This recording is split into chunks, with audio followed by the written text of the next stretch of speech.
Hello students, मैं निशा यादव। हमारे YouTube channel सचिव मैथ क्लासेज में आपका स्वागत है। आज हमारा यूनिट थर्ड का फर्स्ट लेक्चर है। हमारी यूनिट थर्ड है मैग्नेटिज्म के बारे में। इसमें हम मैग्नेटिक फील्ड के बारे में पढ़ेंगे, उसके लॉज वगैरह सब कुछ पढ़ेंगे। हमने पिछले लेक्चर्स में इलेक्ट्रिक फील्ड, चार्ज इनके बारे में पढ़ा है। आज हम पढ़ेंगे अपना नया लेक्चर हमारा मैग्नेटिक फील्ड। तो हमारे लेक्चर फर्स्ट का फर्स्ट टॉपिक है मैग्नेटिक फील्ड कि हमारी मैग्नेटिक फील्ड्स क्या होती है। मैग्नेटिक फील्ड हमने क्लास 10th में मैग्नेटिक फील्ड के बारे में पढ़ा है। जो हमारी मैग्नेटिक फील्ड है वो किसकी वजह से आती है, हमने क्लास 10th में अच्छे से इसका बेसिक पढ़ा हुआ है। हम क्या करते थे क्लास 10th में, हमने एक्टिविटीज भी की है बहुत सारी। उसमें क्या क्या था, हमने कोई भी कंडक्टर ले लिया, वायर ले लिया, उसमें से हम करंट पास कर रहे थे और उसके पास हम कोई भी मैग्नेटिक कंपास रख रहे हैं तो उसमें हमने डिफ्लेक्शन शो देखा था। हमने ये सब क्लास 10th में पढ़ा था कि हम किसी भी वायर से या फिर कंडक्टर से हम करंट पास कर रहे हैं तो अगर हम उस करंट कंडक्टर या फिर वायर के पास कोई मैग्नेटिक कंपास रख देते हैं या फिर मैग्नेट रख देते हैं, गैल्वेनोमीटर रखा था हमने उसमें, तो क्या देखा था उसमें हमने डिफ्लेक्शन देखा था। वो डिफ्लेक्शन क्या शो कर रहा है, अगर हम मैग्नेटिक कंपास रख रहे हैं उसमें डिफ्लेक्शन शो रहा है, इसका मतलब क्या है, इसके अराउंड है मैग्नेटिक फील्ड जनरेट हो रही है। हमारी जो करंट कैरिंग वायर है या फिर करंट कैरिंग कंडक्टर है उसकी वजह से हमारी मैग्नेटिक फील्ड जनरेट हो रही है। तो हमारी मैग्नेटिक फील्ड की डेफिनेशन ये होती है कि space around the current carrying conductor in which we experience a magnetic effect is called magnetic field. क्या था हमारा, जो मैग्नेटिक कंडक्टर ले रहे हैं या फिर मैग्नेटिक वायर ले रहे हैं इसके अराउंड जो भी हमारा स्पेस है, जैसे हमें मैग्नेटिक कंपास रखते हैं तो इसके अराउंड है हमारा, तो इसमें क्या था, मैग्नेटिक जो कंपास है इसमें हमारी डिफ्लेक्शन शो हो रहा था। तो डिफ्लेक्शन शो हो रहा है इसका मतलब इसकी वजह से इस पे कुछ फोर्स या वगैरह लग रहा है, तो मैग्नेटिक कंपास में डिफ्लेक्शन शो हो रहा है, इसलिए हम बोल देते हैं मैग्नेटिक फील्ड है। मतलब कि फील्ड की वजह से इसमें क्या आ रहा है, डिफ्लेक्शन आ रहा है, तो इसलिए हम उसको नाम दे दिया मैग्नेटिक फील्ड दे दिया। तो यहाँ से हमारी मैग्नेटिक फील्ड की क्या डेफिनेशन है, ये space around the current carrying conductor या फिर current carrying wire which experienced a magnetic effect around it is called magnetic field.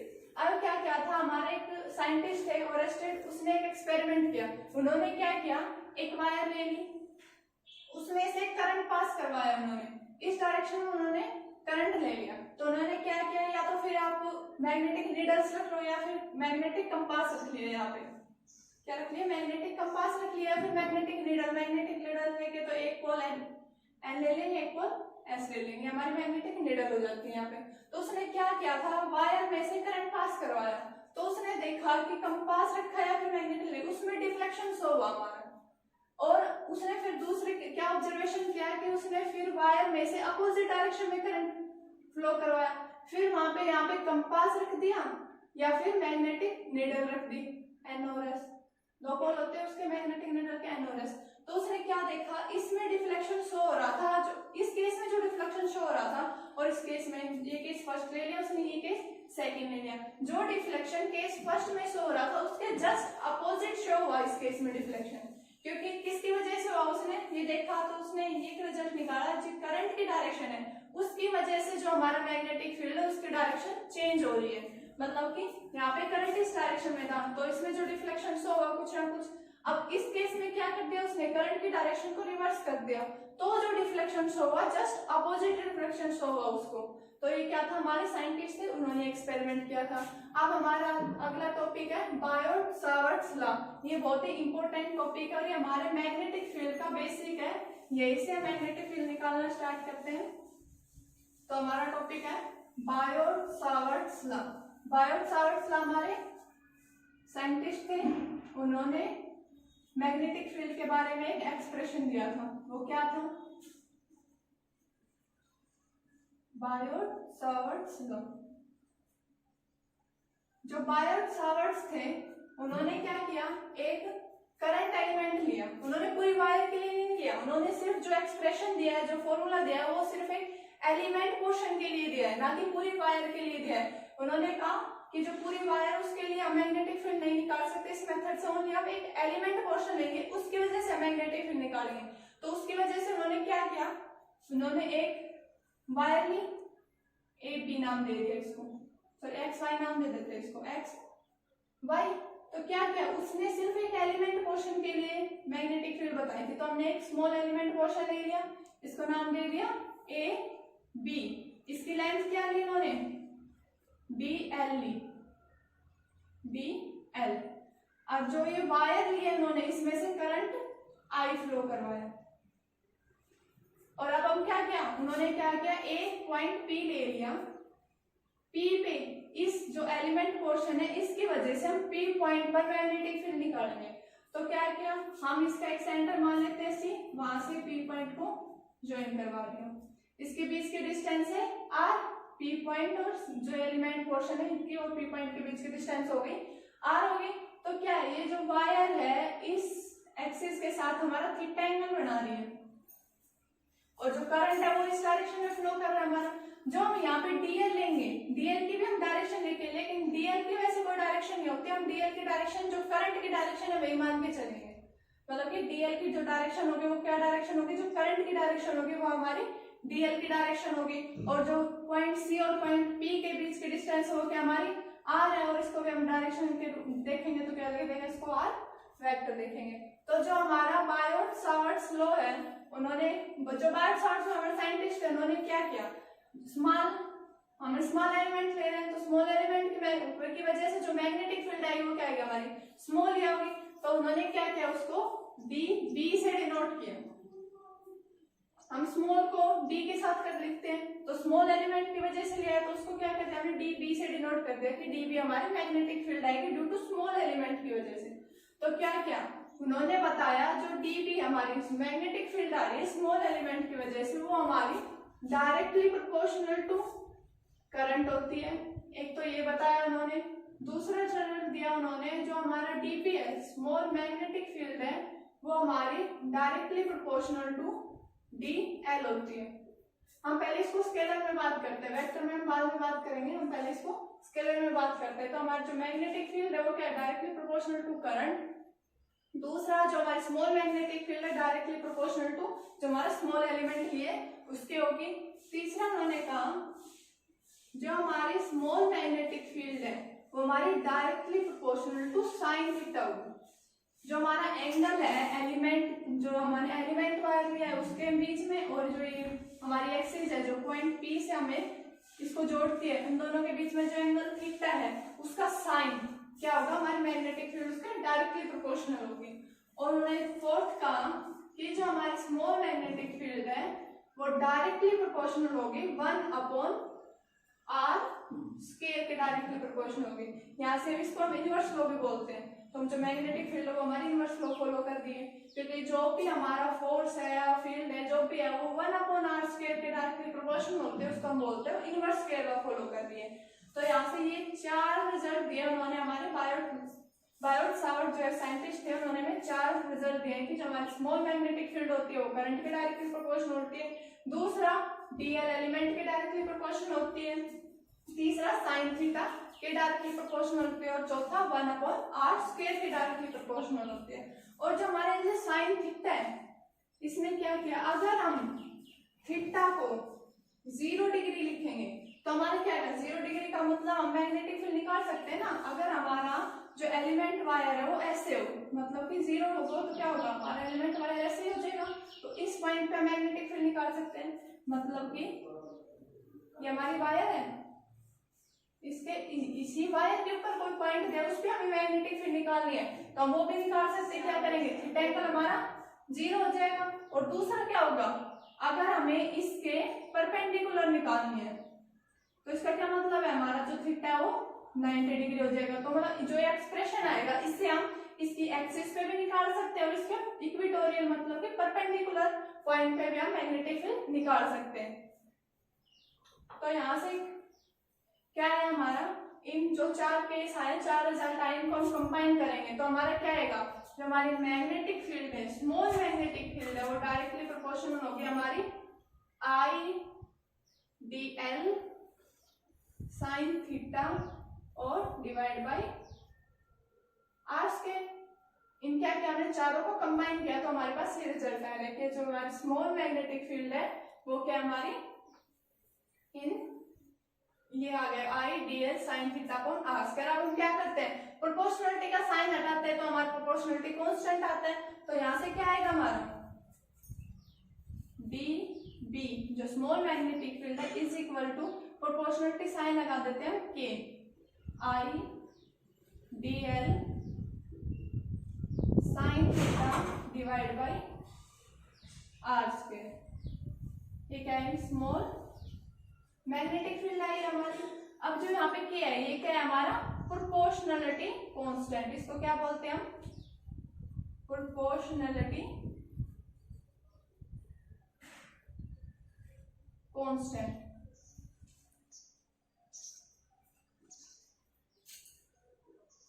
अब जो हमारा प्रोपोर्शनलिटी कांस्टेंट है इसकी भी यहाँ पे वैल्यू होती है। जैसे हमने इलेक्ट्रिक फील्ड में पढ़ा है, कूलम्ब्स लॉ में पढ़ा था, वहां पे हमने के को क्या लिया था, वहां पे हमने के को लिया था 1/4 पाई एप्सिलॉन नॉट। ये हमारा क्या था, इलेक्ट्रोस्टैट में पढ़ा था हमने, क्या था 1/4 पाई एप्सिलॉन नॉट। यहाँ पे क्या मैग्नेटोस्टैट की बात कर रहे हैं, तो यहाँ पे क्या पढ़ेगा, जो हमारा के है यहाँ पे के की क्या वैल्यू होगी, K is equal to mu naught upon में 4 पाई, ये हमारी के की वैल्यू होती है। और जो यहाँ पे म्यू नॉट है, म्यू नॉट क्या है हमारा एब्सोल्यूट परमिएबिलिटी, क्या हमारी एब्सोल्यूट परमिएबिलिटी। जो हमारा यहाँ पे इलेक्ट्रोस्टैटिक पढ़ा था, जो एप्सिलॉन नॉट था वो क्या था हमारा एब्सोल्यूट परमिटिविटी था, और जो हमारा म्यू नॉट है यहाँ पे ये क्या है हमारा एब्सोल्यूट परमिएबिलिटी है। ठीक है, ये मैग्नेटोस्टैटिक याद रखना, हमारा जो इलेक्ट्रोस्टैट है उसमें के की वैल्यू अलग होती है, और जो यहाँ पे हमने कांस्टेंट लिया है के, यहाँ पे मैग्नेटोस्टैट है उसमें वैल्यू इसकी अलग होती है। हमारे जो एसआई यूनिट होती है, हम एसआई में जो हमारा के है उसको हम क्या लेते हैं,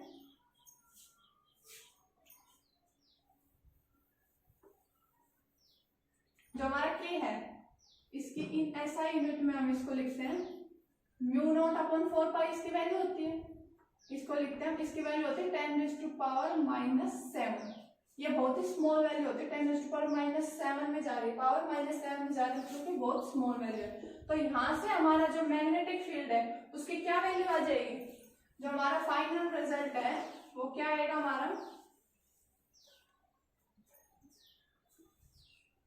dB is equal to mu naught upon 4 pi I D L sine theta divide by R square. ये क्या हमारा फाइनल रिजल्ट आया कि हमारे जो स्मॉल मैग्नेटिक फील्ड आई है स्मॉल एलिमेंट की वजह से, वो हमारी क्या आई है dB is equal to mu naught upon 4 pi I D L sine theta upon में आर स्क्वायर। ये क्या हमारा है, ये हमें स्केलर में आई हमारी,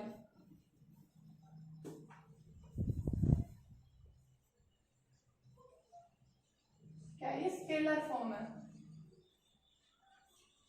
अब वेक्टर में करेंगे तो हमारे वेक्टर में क्या आएगी, वेक्टर के लिए हमें क्या करना पड़ेगा,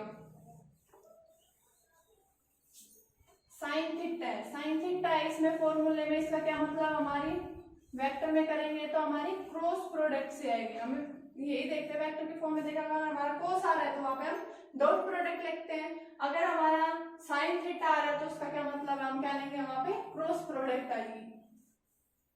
तो हम वेक्टर फॉर्म में लिखेंगे तो इसको कैसे लिखेंगे, हमारा डायग्राम क्या था, ये हमारा वायर था, इसका स्मॉल एलिमेंट हमने ए भी लिया था, और ये क्या था हमारा डी एल था, और इसकी डायरेक्शन क्या बताई थी हमें डीएल की, जो करंट की डायरेक्शन होगी वो हमारी क्या होगी डीएल की डायरेक्शन होगी, और ये पॉइंट पी, इन दोनों के बीच में एंगल हमारा थीटा, और ये डिस्टेंस क्या थी हमारी आर। तो क्या हम क्या देखेंगे डायरेक्शन के लिए, हमें क्या मतलब क्रॉस प्रोडक्ट है क्या, वो किस किस के बीच में आएगी।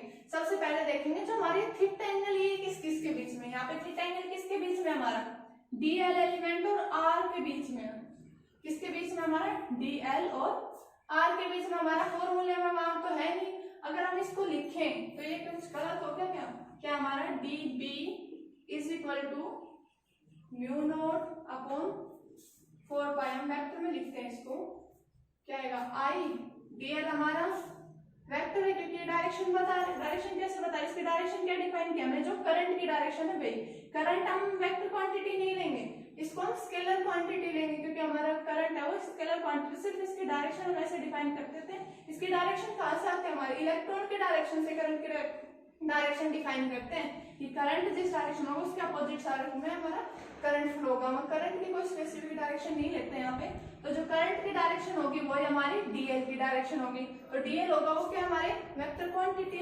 अगर हम इसकी cross product R unit vector के साथ करते हैं डिवाइड बाय आर, तो ये दोनों सेम है। कैसे, अगर हम इसका क्रॉस प्रोडक्ट खोलेंगे तो क्या आएगा हमारा, हम करते हैं क्या, हमारी DL cross R unit vector है, इसकी क्रॉस प्रोडक्ट खोलेंगे तो क्या आएगा हमारा, डीएल का मैग्नीट्यूड, आर का, आर यूनिट वेक्टर का मैग्नीट्यूड, और क्या आएगा हमारा साइन थीटा। तो यहां से क्या आएगा हमारा डीएल आएगा, क्या आएगा हमारा डीएल आएगा। और आर यूनिट वेक्टर है, यूनिट वेक्टर का मैग्नीट्यूड लेते हैं वो क्या आता है हमारा 1 आता है। तो यहां से क्या होगा साइन थीटा। तो DL cross R unit vector, उसको हम डीएल साइन थीटा लिख सकते हैं। यही था हमारे डीएल साइन थीटा को हमने क्या लिखते हैं, DL cross R unit vector. और इसको क्या लिख सकते हैं हम, D B is equal to mu naught upon 4 pi I DL cross R vector divide by R की क्यूब। क्या किया है हमने यहाँ पे, हमने सिर्फ यहाँ से r से मल्टीप्लाई कर दिया और r से डिवाइड कर दिया। अब r से मल्टीप्लाई करेंगे तो हमारे क्या होता है, यूनिट वेक्टर इनटू में उसका मैग्नीट्यूड हमें क्या देता है, एक वेक्टर क्वांटिटी देता है। तो क्या किया हमने, इसको मैग्नीट्यूड से डिवाइड मल्टीप्लाई किया तो हमारा वेक्टर आ गया। और क्या करें, मल्टीप्लाई किया तो हमें डिवाइड भी करना पड़ेगा। तो यहाँ पे डिवाइड करते हैं तो आर स्क्वायर का क्या होगा, हमारे पास आर क्यूब होगा। तो इसलिए क्या इसका फाइनल रिजल्ट है क्या, हमारा इन वेक्टर फॉर्म, क्या ये इन वेक्टर फॉर्म, स्केलर में क्या है हमारा mu naught upon 4 pi I DL divide by sine, sorry I DL sine theta divide by R square. और वेक्टर में क्या है हमारा डीबी वेक्टर है is equal to mu naught upon 4 pi I DL cross R vector divide by R cube. तो ये क्या था हमारा, बायोट सावर्ट्स साइंटिस्ट थे, उन्होंने हमें मैग्नेटिक फील्ड के बारे में जो एक्सप्रेशन दिया वो है हमारा। अब हम, अगर हमें ये तो उसने स्मॉल एलिमेंट की वजह से निकाले, अगर हमें पूरे वायर की वजह से निकालना है तो हमने पता है क्या करेंगे, स्मॉल एलिमेंट की वजह से निकाल लेते हैं, पूरे के लिए क्या कर देते हैं उसका इंटीग्रेशन करेंगे। तो हमें अगर टोटल के लिए निकालनी होगी तो क्या करेंगे, सिर्फ हम इसका इंटीग्रेशन कर देंगे। क्या आएगा, जो हमारा डीपी है इसका इंटीग्रेशन कर देंगे, mu naught upon 4 pi I DL. हम अगर वो ध्यान रखना वेक्टर में लिख रहे हैं, क्या हमने वेक्टर फॉर्म में लिखा तो क्या लिखेंगे इसको, DL cross R vector divide by R cube. तो अगर हमें टोटल वायर के निकालनी है तो हमारा ये आएगा, सिर्फ क्या करना हमें इंटीग्रेशन करना है। लेकिन जो हमारे साइंटिस्ट थे उन्होंने क्या किया, हमारा ओनली स्मॉल एलिमेंट के लिए दिया था। तो हम स्मॉल के लिए हमें पता है तो हम पूरे के लिए निकाल सकते, क्या करेंगे उसका इंटीग्रेशन करते हैं। तो ये था हमारा बायोट सावर्ट्स लॉ। अब जो हमारा मैग्नेटिक फील्ड है उसकी डायरेक्शन कैसे पता चलेगी, हमारे जो मैग्नेटिक फील्ड की डायरेक्शन निकालते हैं वो कैसे निकालते हैं वो भी देखेंगे हम, कैसे आएगी हमारी डायरेक्शन। इसके 2 मेथड है हमारे डायरेक्शन निकालने के। एक तो हम जो यहाँ पे क्रॉस प्रोडक्ट दे रखे हैं इससे भी हम डायरेक्शन निकाल सकते हैं, और एक और रूल है हमारा राइट एंड थंब रूल, ये हमने 10th में पढ़ा है अच्छे से, राइट एंड थंब रूल। तो सबसे पहले जो हमारा ये है डीएल क्रॉस आर से हम निकाल सकते हैं। क्या करेंगे, डीएल की क्रॉस प्रोडक्ट आर के साथ करेंगे तो उससे जो हमारी डायरेक्शन आएगी वही क्या होगी, हमारी मैग्नेटिक फील्ड की डायरेक्शन होगी। एक तो ये मेथड होगा, क्या हमारा क्या निकालेंगे हम, डीएल क्रॉस आर निकालेंगे। तो डीएल क्रॉस आर क्या देगा, तो क्या हमारी DL cross R is equal to जो हम क्या देगी, हमें मैग्नेटिक फील्ड की डायरेक्शन देगी।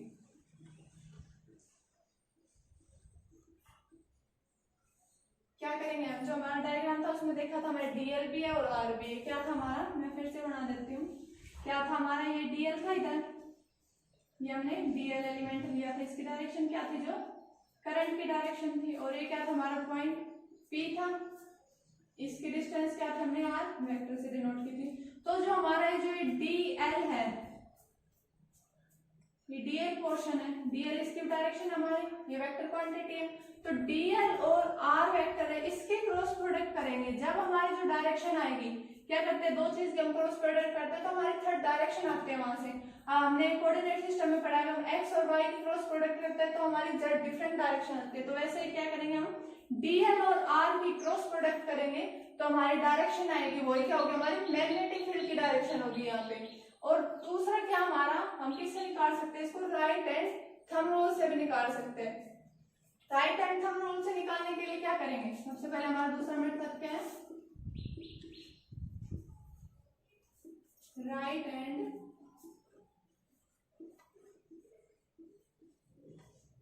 Thumb rule.